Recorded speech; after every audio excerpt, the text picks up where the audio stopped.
আসসালামু আলাইকুম। আজকে এই অনুষ্ঠানের এই ডিগ্রির পর্যায়ে আজকে মনে হয় এরকম একটা সুন্দর আয়োজন কলেজের এই প্রথমই আমি মনে হয় হয়েছে কিনা জানি না। যদি হয়ে থাকে তো এই ধরনের জাঁকজমকপূর্ণ অনুষ্ঠান হয়নি মনে আমার বিশ্বাস। আজকের এই তৃতীয় বর্ষের ছাত্রছাত্রীদেরকে দেখে অত্যন্ত উৎফুল্ল, উদ্বেলিত, আনন্দিত। আমাদের কলেজে মনে হয় ডিগ্রি স্টুডেন্ট নাই, ক্লাসে আসে না, ওরা মোবাইল নির্ভর, ওরা মোবাইলে পড়ে থাকে, ক্লাস করে না, ওদের কোনো আবেগ নাই, অনুভূতি নাই। এটা সব কিছু পিছনে ফেলে দিয়ে এগুলো মিথ্যা প্রমাণ করে আজকের এই তৃতীয় বর্ষের স্টুডেন্টরা প্রমাণ করলো যে তারা এই কলেজের প্রাণ, তারাই এই কলেজের ভবিষ্যৎ। আমি তোমাদের এই উদ্যোগকে আমি শিক্ষক পরিষদের পক্ষ থেকে স্বাগত জানাই।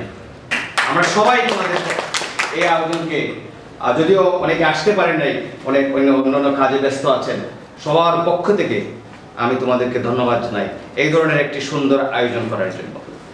আমি ধন্যবাদ জানাই আজকের কলেজের প্রধান অতিথি অধ্যক্ষ মহোদয়কে, যার দিক নির্দেশনায় আজকে এই ধরনের একটা সুন্দর পরিবেশ আমি এখানে দেখতে পাচ্ছি। যে পরিবেশে আজকের এই অনুষ্ঠানটা হচ্ছে, এই যে তোমাদের সুন্দর গেট আপ, তোমাদেরকে দেখতে ফুলপরির মতো লাগতেছে, পরি মনে হচ্ছে। এই সামনে এই যে স্মৃতি স্মারকগুলো আছে, হ্যাঁ, সব কিছু মিলে স্যার যে নির্দেশনা দিয়েছেন, একটা কমিটি করে দিয়েছেন, কমিটির সদস্য সম্মানিত আমাদের বাংলা বিভাগের বিভাগ প্রধান আমাদের আতিক স্যার, তাদের সহযোগিতায় এই কর্ম পরিকল্পনা আজকে যে একটা গেট আপ দেখতে পাচ্ছি, আমিও এই গেট আপকে আমি মনে করি কলেজের একটা স্মৃতি হয়ে থাকবে সারা জীবন। আমরা মনে রাখবো যে এই ধরনের ডিগ্রি তৃতীয় বর্ষের স্টুডেন্টরা এই ধরনের একটি অনুষ্ঠান করে গেছে, এবং আমাদের এটা সারা জীবন স্মৃতিতে থাকবে যে তোমরা এই ডিগ্রির শেষ বর্ষে এসে তোমরা এই ধরনের একটা অনুষ্ঠান করছো। তোমাদের পরবর্তী প্রজন্ম থেকে প্রজন্ম যেগুলা দেখতে পাবে, হ্যাঁ, এবং তোমাদেরকে স্মরণ করবে যে আমরা এই ধরনের একটা অনুষ্ঠান করেছি বা এই কলেজের এই ছাত্র ছিলাম। যাই হোক, আমি অনেকের মনে একটা দ্বিধান্বিত থাকে যে আমরা ডিগ্রি পড়েছি, আমার মনে হয় দেশের সুনাগরিক না, শুধু অনার্সে যারা পড়ছে তারাই মনে হয় দেশের সুনাগরিক, তারাই মনে হয় দেশের সব কিছু করবে। এটা ভুল। ডিগ্রিতে গ্র্যাজুয়েশন করলে যা, অনার্সে গ্র্যাজুয়েশন করলেও তা, কোনো সমস্যা নেই যদি ভালো জায়গায় যাওয়া যায়। আমাদের গোয়েনগেটের যে এনবিআরের যে কমিশনার আছেন জনাব রকিব আল হাফিজ, নাম শুনেছ, উনিও degree pass, simple degree pass, ঠিক আছে। সুতরাং ডিগ্রি পড়লে যে আমি মনে হয় খারাপ ছাত্র হয়ে গেলাম, আমি মনে হয় কিছু করতে পারবো না, এই ধরনের তোমরা মন মানসিকতায় বসবে না। তোমাদের মনে যেন এই ধরনের না থাকে, আমি ডিগ্রি পড়েছি, আমি ভালো জায়গায় যাব, আমি ভালো অবস্থান করে নেব, নিজেকে প্রতিষ্ঠিত করব। শুধু প্রতিষ্ঠিত হওয়া মানে একটা সরকারি চাকরি পাওয়া না, যে সরকারি চাকরি একটা পায়ে গেলে সেই প্রতিষ্ঠিত তা না।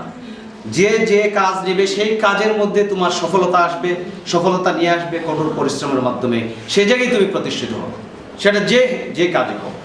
সুতরাং সেদিক থেকে আমি মনে করি তোমরা ডিগ্রি পাস করে সমাজ, দেশ তথা আমাদের এই গোয়েনগেটের ভবিষ্যৎকে উজ্জ্বল করবে, পরিবারকে উজ্জ্বল করবে, দেশের সুনাম বয়ে আনবে।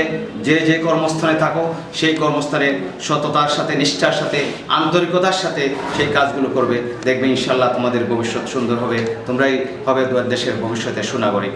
আমি এই দোয়া করি।